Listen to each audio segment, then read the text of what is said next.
Friends, ఈరోజు నాని నటిస్తున్న it 3 teaser అయితే రిలీజ్ అయింది. ఇది ఇట్కి సీక్వెల్ అన్నమాట. అంటే ఇట్ 1, ఇట్ 2, ఇట్ 3 అన్నమాట. ఇది మనకు మే 1న రిలీజ్ చేయబోతున్నారు. టీజర్ అయితే రిలీజ్ అయింది. టీజర్ అయితే చాలా బాగుంది, ఫుల్ వైలెంట్గా ఉంది. స్టార్టింగ్లో మనకు రావు రమేష్కి ఈ కేసుకి ఒకళ్ళ పేరు మీరు ఏమనుకున్నట్టు ఒకళ్ళ పేరు సజెస్ట్ చేస్తా, ఒక పేరు చెప్తాను. అర్జున్ సర్కార్ అంటే రావు రమేష్ అంటారు, ఈ కేసు అతనికి ఇవ్వడానికి బాధ ఏమీ లేదు, కానీ అతని వల్ల ఎంతమంది బాధలు పడతారు అనేదే ఆలోచిస్తున్నాను అని అంటాడు. అప్పుడు మనకు నానిని ఎంట్రీ చూపిస్తాడు. ఈసారి నాని చాలా వైలెంట్గా ఉన్నాడు. బూతులు తిట్టడం కానీ, నరకడం, చంపడం కానీ అవన్నీ చాలా ఘోరంగా చూపించారన్నమాట. ఒక టీజర్ లాస్ట్ మినిట్లో వైట్ కోట్ వేసుకొని ఉంటాడు. ఒకరిని 2 ముక్కలుగా నరుక్కుతాడు అన్నమాట. ఆ వైట్ కోట్ మొత్తం బ్లడ్తో ఫుల్ తడిచిపోయి ఉంటుంది. నాకు తెలిసి ఈ మూవీలో ఫుల్ యాక్షన్ సీన్స్ అయితే ఉండేలా ఉన్నాయి. నాకు తెలిసి మనకు హిట్ 2లో లాస్ట్లో హిట్ 2లో అడివిశేషు ఒక మాట అంటాడు, నా లైఫ్లో అన్సాల్వ్ కేసు ఒకటి ఉంది, అది నీ వల్లే, ఒక క్లూ వదలడం వల్ల నేను ఆ కేసుని సాల్వ్ చేయలేకపోయానని. నాకు తెలిసి ఆ కేసుకి ఈ హిట్ 3లో నాని ఇన్వాల్వ్ చేసే కేసుకి లింకప్ ఉంటుంది అనుకుంటున్నాను. ఎందుకంటే మనకు ఇద్దరు మనుషుల్ని తలకాయలు ఏలాడదీసి వాళ్ళ తల భాగాన్ని సగం ముక్కలు చేసేది చూపిస్తాడన్నమాట. ముక్కలు చేసినట్టు అంటే ఫస్ట్ నార్మల్గా ఉంటుంది, తర్వాత ఒక మనిషి ఇలా ఒక ముక్క తీసేది అలా చూపిస్తాడు. అలాగే నాని ఒక మాట అంటే ఇందులో ఒక విలన్ కాదు, చాలామంది ఉండేలా ఉన్నారు.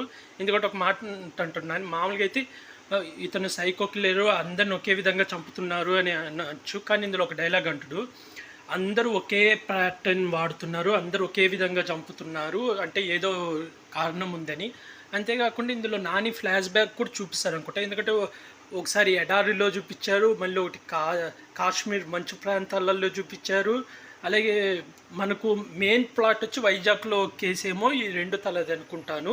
ఈ కేసు ద్వారా అక్కడ కాశ్మీర్కి వెళ్ళడం, రాజస్థాన్ ఎడారి ప్రాంతాల అక్కడ ఏమన్నా రౌడీలు నన్ను ఎత్తకడం అంటే వెళ్ళడం అన్న చూపించాలా, లేదా నాని ఫ్లాష్ బ్యాక్ అంటే ఇతను ఎక్కడి నుంచి వచ్చాడు, ఇతని బ్యాక్గ్రౌండ్ స్టోరీ ఏందని మనకు అలా నాని బ్యాక్గ్రౌండ్ స్టోరీ చూపించడం. అంటే ఒక డైలాగ్ ఉంటుంది, నాని క్యారెక్టర్ ఎలా ఉంటుందంటే, అర్జున్ సర్కార్ 100 మంది నిర్దోషులు కంటే 100 మంది తప్పు చేయని వాళ్ళకి శిక్ష పడినా పర్లేదు, కానీ తప్పు చేసేవాడు ఒక్కడు మాత్రం తప్పించుకోవడానికి వీలు లేదు, వాడికి ఎలా అయినా శిక్ష పడాలి అని చెప్పి ఆ 100 మంది తప్పు చేయని వాళ్ళని కూడా శిక్షించే టైప్ అన్నమాట నాని క్యారెక్టర్. ఈ సినిమాలో చాలా వైలెంట్గా, చాలా డిఫరెంట్గా ఉండబోతుంది. నాని కూడా చెప్పాడు ఈ సినిమాలో చాలా వైలెంట్గా ఉంటుంది క్యారెక్టర్ చాలా అని. సేమ్ యానిమల్ మార్కో సినిమాలో లాగా నరకడాలు అవన్నీ చూపిస్తున్నారు.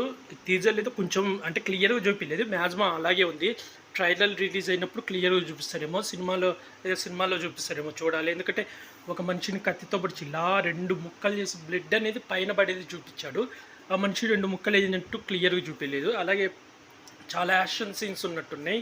ఒక మాట ఎవరు లేడీగా ఉంటుంది, అసలు నువ్వు పోలీస్ వేషంలో ఉన్న మృగాన్లాగున్నావు అంటే అందరికి నా గురించి తెలియదు, ఇప్పుడు చూస్తారు నా అసలు రూపాన్ని అని చెప్పి అక్కడ ఫైట్లో అవన్నీ ఉన్నట్టున్నాయి. నాకు తెలిసి ఈ కేసు కోసము కాశ్మీర్ అదంతా తిరగడం అన్న చూపించాలి, లేదా తన ఫ్లాష్ బ్యాక్ చూపించి, ఇప్పుడు మనకి ఇట్వన్లో విశ్వక్సేన్ది ఫ్లాష్ బ్యాక్ కొంచెం చూపిస్తారు చూడు, అలా తింది ఫ్లాష్ బ్యాక్ పూర్తిగా చూపించి నాని క్యారెక్టరైజేషన్ ఇలా ఉంటుంది, కేసు సాల్వ్ చేసే విధానం ఇలా ఉంటుంది, అక్కడ ఇలా అందరినీ కొట్టి చంపడాలు, తప్పు చేసిన వాళ్ళని చంపేయడాలు అలా చేయబట్టే ట్రాన్స్ఫర్ మీన్ వచ్చి వైజాగ్ వచ్చినట్టు అలా చూపిస్తారేమో చూడాలి. అలాగే ఇందులో ఏమైనా అడివిశేషు క్యామియో రోల్ చేస్తారేమో చూడాలి. ఎందుకంటే ఒక అన్సాల్వ్ కేసులో మనకు మ్యాక్సిమం పాత కేసుకు సంబంధించిన వాళ్ళని ఒకరిని చూపిస్తున్నారు. అలాగే ఒక మాట కూడా అన్న డైరెక్టరు, ఈ ముగ్గురు కలిసి ఒక కేసు సాల్వ్ చేసేది కూడా తీస్తాను సినిమా అని, అది కూడా చూడాలి. ఎందుకంటే నాకు ఈ 2లో విశ్వక్సేన్ అయితే లేడు, విశ్వక్సేన్ బదులు విశ్వక్సేన్